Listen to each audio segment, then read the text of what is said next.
जंगल में कई दिनों से चोरियां हो रही थीं। एक रात तोता और तोती अपने घर में सोए हुए थे कि उनके घर में चोर घुस आता है। वो चोर कौवा अपनी लाइट जला जला कर चीजें देख रहा था। उसने बहुत आराम से तोती की अलमारी से गहने निकाल लिए थे और फिर संदूक की तरफ बढ़ता है तो शीशे के गिलास से उसका पंख टकरा जाता है। गिलास गिरकर टूट जाता है और कांच की आवाज से तोता और तोती जाग जाते हैं। चोर चोर कौन है कौन है? कौवा खिड़की के रास्ते भागने लगता है तो तोता उसकी पूंछ पकड़कर खींच लेता है। हरियाली लाइट जलाओ, जल्दी करो लाइट जलाओ। हरियाली लाइट जलाती है। कालू कालू कौवे तुम? ये तो कालू कौवा है मिठू जी, इसकी पूंछ छोड़ दो टूट जाएगी। ये कालू है या काला? ये चोर है, इसका मतलब तुम ही जंगल में चोरियां कर रहे हो। मैं तो आज ही आया था। हरियाली ये थैली पकड़ो इसके पंख से। तोता कौवे को छोड़ देता है। जाओ भाग जाओ, चले जाओ, ऐसा ना हो कि मैं सबको बुला लूं और हम सब मिलकर तुम्हारी जान ही ले लें। कौवा दुम दबाकर वहाँ से भाग जाता है। कालू जी आज इतना टाइम कैसे लग गया, कुछ लाए हो क्या? गोरी मैं पकड़ा गया था, तोते और तोती ने मुझे पकड़ लिया था। मुझे रंगे हाथों पकड़ लिया था तोते ने। कालू ये तो बहुत बुरा हुआ, फिर क्या उस मोटी चोंच वाले ने मारा तुम्हें? नहीं गोरी, उसने मुझे छोड़ दिया और जाने दिया, मारा नहीं। अपनी चीजें वापस लेकर मुझे छोड़ दिया तोते ने। मैं ना कहता था मुझे कालू कौवे पर शक है, वो कालू कौवा ही है। आज रात मैंने उसे पकड़ लिया था। तोते भैया वो बूढ़ा हो गया है लेकिन खुद को अभी तक नहीं बदला। आज वो चोरियां करता है, कल उसका बेटा जग्गू भी चोरियां करेगा। तो और क्या, उसका बेटा ठीक पक्षी बनेगा, वो भी एक नंबर का चोर बनेगा। चोर आज पूरा दिन कालू कौवा घर में ही रहता है। वो बाहर जाने से डर रहा था। गौरी कौवी नदी से पानी पीकर वापस आ रही थी कि कबूतर देख लेता है। कहाँ है तेरा चोर पति कालू? सुना है कल रात उसे तोते ने रंगे हाथों पकड़ लिया। गंदी आँखों वाले, चोर होगा तेरा बाप। अगर दोबारा मेरे कालू जी को चोर कहा तो मैं जान से मार दूंगी तुम्हें। चोर चोर चोर। कबूतर ऐसे कहते हुए वहाँ से भाग जाता है। फिर शाम को चिड़िया और तोता कौवे के घर जाते हैं। तोते मैं शर्मिंदा हूँ।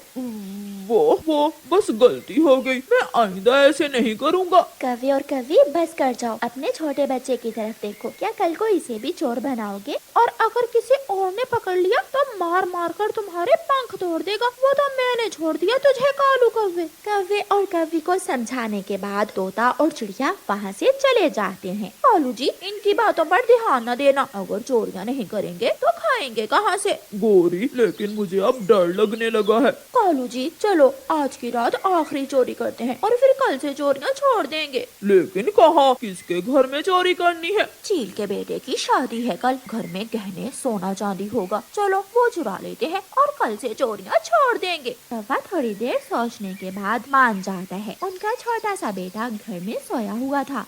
वो घर को बाहर से ताला लगाते हैं और निकल जाते हैं। दोनों कौवे चील के घर के पास पहुंच जाते हैं। वो घर की छत के ऊपर छुपकर देखने लगते हैं। कालू कोई नहीं है, चलो घर के अंदर जाते हैं। आहिस्ता बोलो। फिर कालू कौवा और गोरी कौवी उतरते हैं और आहिस्ता से दरवाजा खोलकर घर के अंदर चले जाते हैं। चील सो रही थी। कौवा और कौवी अलमारी से सारी चीजें चुरा लेते हैं और एक पोटली में बांधकर कामयाबी से चोरी करके वहाँ से निकल जाते हैं। अभी वो थोड़ी ही दूर गए थे कि तेज बारिश शुरू हो जाती है। वो दोनों एक पेड़ के नीचे बैठ जाते हैं। थोड़ी देर में बारिश रुक जाएगी तो फिर जाएंगे घर। गोरी मुझे ठंड लग रही है। उसी में बारिश के साथ ओले भी शुरू हो जाते हैं। ओले बहुत बड़े बड़े थे। थोड़ी ही देर में पूरा जंगल सफेद हो जाता है और अब ओले पेड़ के पत्तों के ऊपर गिरने लगते हैं। कालू हम फंस गए, हम ओलों में फंस गए। तभी दो बड़े ओले कौवों के सर पर आकर लगते हैं और दोनों कौवे वहीं मर जाते हैं। सुबह हो जाती है। जंगल के सभी पेड़ पौधे बारिश के पानी से धुल चुके थे। चिड़िया और तोता रात की बारिश देखते देखते जब टूटे हुए पेड़ के पास आते हैं तो वहाँ कौवा और कौवी मरे हुए पड़े थे। तोते भैया वो देखें, कौवा और कौवी मरे पड़े हैं। वही हुआ जिसका मुझे डर था, शायद रात के ओलों में फंस कर मर गए ये कौवे। ये पोटली भी है, इसमें क्या है? चिड़िया वो पोटली खोलती है। इसमें तो चील दी के गहने हैं, शायद ये चील दी के घर से चोरी करके लाए होंगे। फिर चिड़िया वो सारी चीजें चीलदी को लुटा देती है और कौवों को अपने किए की सजा में। कौवों की जमीन पूरी तरह बंजर हो चुकी थी। अब तो उस पूरे खेत में केवल एक ही पेड़ बचा था। कालू जी, अब हमें इस खेत से कोई मुनाफा नहीं होना, क्यों ना हम ये खेत रानो चिड़िया को दे दे। गौरी, मैं भी यही सोच रहा हूँ। काम करेगी चिड़िया, मेहनत करेगी चिड़िया, और फिर जब फसल होगी तो हम चिड़िया से ये खेत वापस ले लेंगे। फिर दोनों कौवा और कौवी रानो चिड़िया के पास जाते हैं। चिड़िया, तुम हमारे खेत में अपनी फसल उगा लो, जब फसल तैयार हो जाएगी तो दोनों आधी आधी कर लेंगे। ऐसे तुम्हारा भी फायदा होगा और हमारा भी। कौवा, मैं एक बार खेत को देख लूं। देखने की कोई जरूरत नहीं है, वो खेत बहुत जरखेज है, सोना उगलता है हमारा खेत। ठीक है, मैं खेत में काम करूंगी, मुझे मंजूर है। कौवे चले जाते हैं और रानो चिड़िया कौवों के खेत की तरफ जाती है। यहाँ तो दूर दूर तक कोई पौधा नहीं है, सारा खेत खाली पड़ा है। चिड़िया को निराश देखकर पेड़ चिड़िया से कहता है, चिड़िया, निराश मत होना, तुम मेहनत करो, काम करो।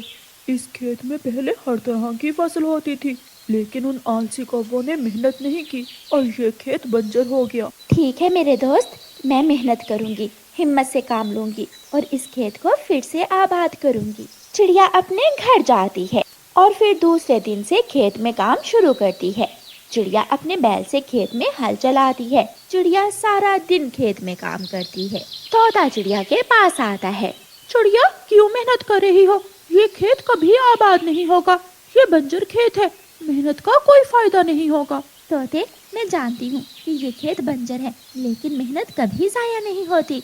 मुझे विश्वास है, मुझे मेरी मेहनत का फल जरूर मिलेगा। चिड़िया फिर से अपने काम में लग जाती है। किस्मत की बात है, दूसरे दिन आसमान पर गहरे काले बादल छा जाते हैं और तेज बारिश होती है। बारिश से कौवों की बंजर जमीन को पानी मिलता है। चिड़िया अपने घर में बैठी बारिश को देखकर बहुत खुश हो रही। दूसरे दिन जब चिड़िया खेत जाती है तो जमीन में एक तरफ पानी खड़ा था और दूसरी तरफ की जमीन सूख चुकी थी। अब इस खेत में क्या लगाऊं? मैं माँ से पूछ कर आती हूँ। चिड़िया अपनी माँ के पास जाती है और अपनी माँ को जाकर सारी बात बताती है। माँ, मुझे समझ नहीं आ रही कि मैं खेत में क्या लगाऊं। रानो बेटी, जिस खेत में ज्यादा पानी है आप वहाँ चावल की खेती करो और जो खेत सूख चुका है वहाँ मकई बो दो। माँ, मैं बहुत खुश हूँ कि रात की बारिश ने मेरे खेत को पानी दे दिया। अब मैं वहाँ फसल उगा सकती हूँ। रानो चिड़िया वापस जाती है और पानी वाले खेत में चावल के बीज डाल देती है और जो खेत खुश्क था उस खेत में मकई की फसल लगाती है।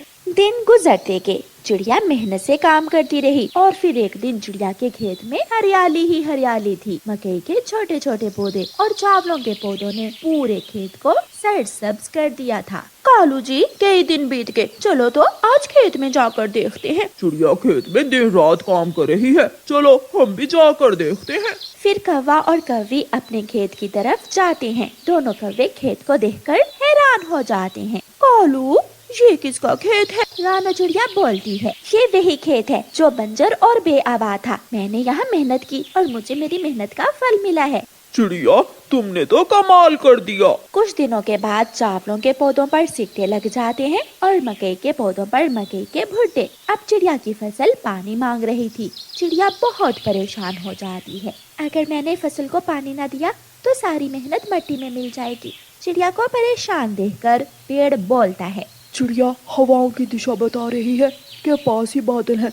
आप बादलों के पास जाओ और उनको बताओ कि आपकी फसल सूख रही है। पेड़ जी, आपने हमेशा मुझे हिम्मत दी। मैं जब भी परेशान हुई आपने मुझे उम्मीद दिलाई। चिड़िया उड़ती है और उड़ते उड़ते बादलों के पास पहुंच जाती है। गरजू बादल, मैं बहुत परेशान हूँ। मैंने मेहनत की, अपने खेत में फसल उगाई, बंजर खेत को आबाद किया, लेकिन अगर अब बरसात न हुई तो मेरी सारी फसल बर्बाद हो जाएगी। चिड़िया रानी, चिंता न करो, मैं अभी सागर से पानी पी कर आता हूँ और साथ अपने दोस्तों को भी लाता हूँ। आज रात हम तुम्हारे खेत को जल थल कर देंगे। चिड़िया की आंखों में खुशी थी। बादल सागर से पानी पीने चला जाता है। सारे दोस्त, छोटे बड़े बच्चे, बूढ़े, जी भर कर पानी पी लो। आज रात हमने चिड़िया के खेत पर बरसात करने जाना है। बड़े बादल का आदेश सुनते ही सारे बादल सागर से पानी पीने लगते हैं। शाम के बाद ही आसमान पर बादल छाने लगते हैं। चिड़िया भी अपने खेत में बैठी आसमान की तरफ देख रही थी। चिड़िया खुशी से उछलने लगती है। मेरे दोस्त आगे, मेरे दोस्त मेरी मदद करने आगे हैं। अब बरसात होगी और मेरी फसल फिर से हरी भरी हो जाएगी। चिड़िया अपने घर चली जाती है। बारिश शुरू हो जाती है। सारी रात बारिश के होने से चिड़िया का पूरा खेत पानी से भर जाता है। मकई और चावल के पौधे खुश हो जाते हैं। पूरे 10 दिन के बाद चिड़िया की मकई और चावलों की फसल पककर तैयार हो जाती है। चिड़िया कौवों के पास जाती है। गोरी और कालू, मकई और चावल की फसल पककर तैयार है, आप मेरे साथ चलें और फसल काट कर बांट लें। चिड़िया, क्या मकई की फसल इतनी जल्दी तैयार हो गई? हाँ गोरी बहन, फसल बहुत अच्छी तरह तैयार है। कौवी और कौवा जल्दी से उड़ते हैं और खेत में पहुंच जाते हैं। चिड़िया मकई का और चावलों का अलग अलग ढेर लगाती है। कौवे भैया, मेरा हिस्सा मुझे दो और अपना हिस्सा आप ले ले।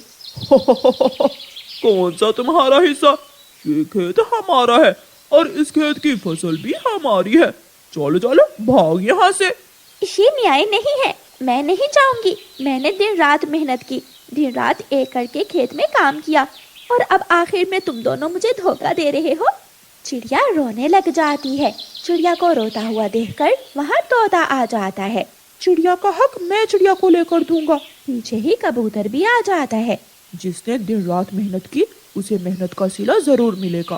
हम नहीं मानते, ये खेत हमारा है। लेकिन जब बड़ी चील वहाँ आती है तो कौवा और कौवी डर जाते हैं। काले कौवो, तुम दोनों दिल के भी काले हो। पहले तुम्हारे इस खेत में एक दाना भी नहीं उगता था और अब तुम्हें आधी फसल बैठे बिठाए मिल रही है। क्यों इतने लालची हो गए हो कि दूसरों का हक भी छीन रहे हो? पक्षी एक साथ थे और कौवे डर जाते हैं। मैं तो मजाक कर रही थी। आप सभी हमें हमारी फसल बांट कर दे दें। फिर चील दी तराजू से फसल 2 हिस्सों में बांट देती